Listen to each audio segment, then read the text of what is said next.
কোনো বাড়িতে কোনো পরিবারে যখন কারোর জন্ম হয় তখন তা কত সুখের মুহূর্ত হয়।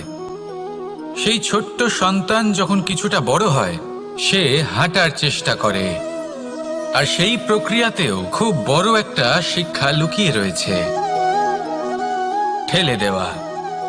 যখন আপনি হাঁটতে চান, সামনে এগোতে চান, তখন আপনি কি করেন? নিজের পায়ের তলার যে মাটি তাকে আপনি পেছনে ঠেলে দেন। ব্যাস, এই একই জিনিস তো জীবনেও শিখতে হবে। এবার যদি আপনি জ্ঞানের পথে অগ্রসর হতে চান তাহলে অজ্ঞানতাকে পেছনে সরিয়ে দিতে হবে। যদি আপনি প্রকাশের দিকে এগোতে চান তাহলে অন্ধকারকে পেছনে সরিয়ে দিতে হবে। যদি আপনি ভবিষ্যতে সফল হতে চান তাহলে অতীতের যে অসফলতাগুলিকে পেছনে সরিয়ে দিতে হবে। কর্ম করতে থাকুন, কখনো থামবেন না। আর আমার সাথে ভালোবেসে বলুন, রাধা।